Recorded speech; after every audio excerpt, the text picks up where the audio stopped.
Bandora's social learning theory explains behaviour in terms of not just the things we learn that we directly experience, although he does acknowledge that operant conditioning works in this way, but also in terms of us learning actions and behaviours through the actions of others. In this, he's very different from classical behaviourism, such as operant conditioning and classical conditioning, and so is best known as neo-behaviourism. That is, his theory is a learning theory, it's part of learning approaches, but it is not behaviourism.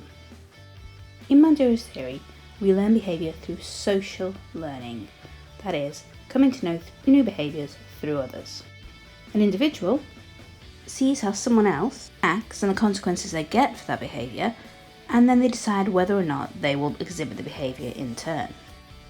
If they do, this is known as imitation. Imitation is much more likely to happen if the individual identifies with the person they are observing. Someone they identify with is called a role model. Say, for instance, a young girl watches an interaction between an old man, who she doesn't know, and her mum, who she does. The girl is much more likely to identify with her mum because she sees perceived similarities between them. Her mum might look more like her, might talk more like her, and might be someone whom she wants to be like. So there are two aspects to identification: that you already feel that you are similar to the individual, or that you wish to be similar to the individual. An individual with whom you identify in this way is called a role model. And when that person enacts a behaviour, that is called modelling. If the individual undergoing the social learning sees someone who they see as similar to themselves, a role model, enacting behaviour, because that individual is similar to themselves, or represents qualities which they wish to develop, then in that case, they feel like they might be able to behave that way as well, because they share those qualities. So, let's look at an example of learning behaviour through social learning in action. It's a busy Saturday morning at the supermarket, and an old gentleman is wandering around, worried, in one of the aisles. Several people are around, but nobody stops to help him. And then, Devika and her mother appear on the scene. "Hello, can I help you? You seem to be having a problem," says Devika's mum. "Oh, my wife is ill, and I've come to the supermarket for the first time. I need to get her some vitamin C, but I can't find the orange juice, and nobody around seems to be able to help me," said the elderly man. "No problem," says Devika's mum. "I come here all the time. There's this type of orange juice, which is concentrate. Would you like some of this?" "Ah, thank you," says the elderly man. "You're such a kind lady. I've been looking for this for 20 minutes, and my old legs are getting very sore." Of course, Devika, standing quiet at the back here, has seen all this. She identifies with her role model, who is her mother, and she has had the behaviour of helping modelled to her.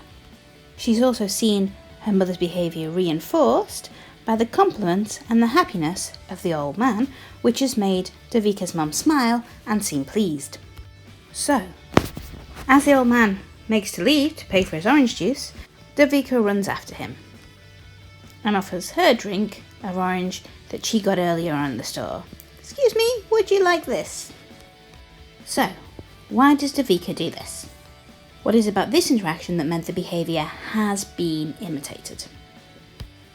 Devika's behaviour can only be explained if Bandura is correct about the role of vicarious reinforcement. That is, that we can learn, she has learned, a behaviour through somebody else receiving a reward. And this is only possible if Bandura is also correct about the role of mediational processes in social learning. So, we know that an important part of social learning is observation. Devika has seen the actions of her mother as she's talking to the man and offering to help him, and at this point the mediational processes, i.e. her cognitive functions, come into play. So, first off, she behaves some mediational processes leading to the learning of the behaviour. Firstly, she pays attention. This means she's noticing what her mother is doing while she's chatting to the man. Because she identifies with her mum, Once she's noticed the behaviour, she's more likely to retain it and act upon it later, until the specific behaviour is learnt. Not only this, but of course, Devika also notices the reinforcement.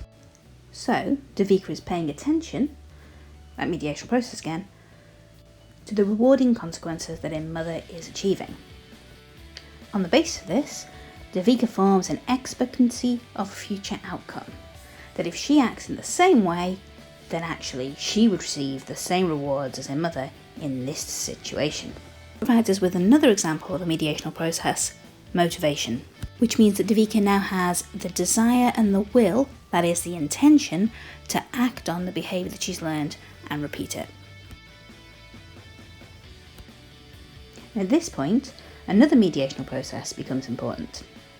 The ability to actually act in order to do the thing that you want to do, i.e. to have the cognitive ability to reproduce the actions you've observed, that is, motor reproduction. Motor reproduction means you have the physical ability to actually enact the behaviours that you have seen, as Devika does. So, our key terms are the following. This summarises the entire process of learning through other people's experiences. You mustn't confuse it with social learning theory, which is the name of the model, the theory which describes this process happening. Imitation, which is when we copy the behaviour of a role model. Identification, which refers to how much we associate ourselves with an individual in terms of either already seeing ourselves as similar or wanting to be similar to that individual. Role model, which refers to the individuals who we do identify with and whose behaviour we are more likely to learn from and copy. Modelling, which we need to look at from two different points of view. One, from the perspective of the observer, i.e. the individual learning the behaviour, modelling is imitating the actions that you see the role model doing. However, from the role model's point of view, modelling is the action that you're doing, so it's the demonstration of a particular action that somebody might imitate. Vicarious reinforcement are consequences which are not directly experienced by the individual who is learning the behaviour, but instead are experienced by the role model who they observe performing the behaviour.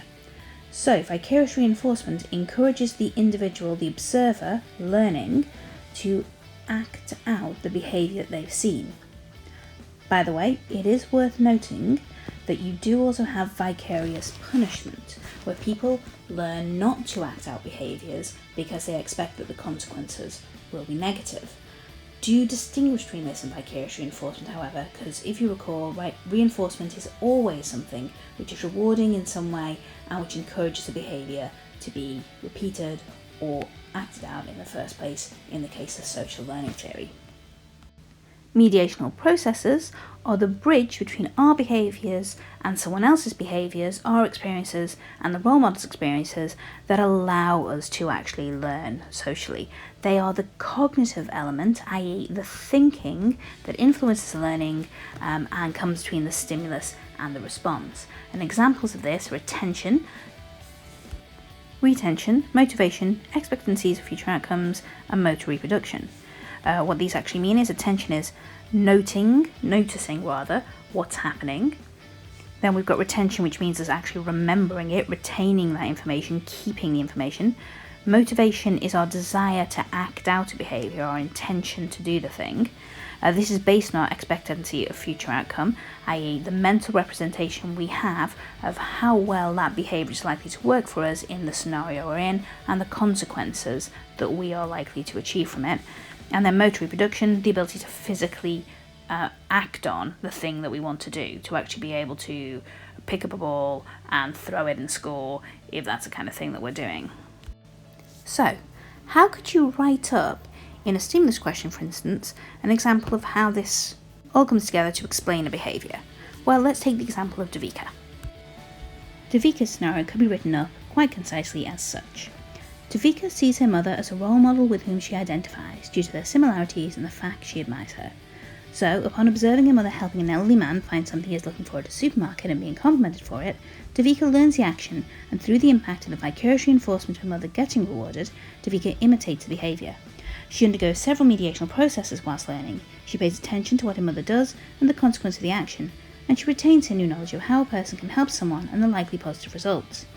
Due to this, she is able to formulate an expectancy of the future outcome that, if she acts in a similar way, she will be rewarded, and this gives her the motivation to act. She is capable of the motor reproduction necessary to perform similar actions in helping the elderly man to find what he is looking for, and so she reproduces the model behaviour.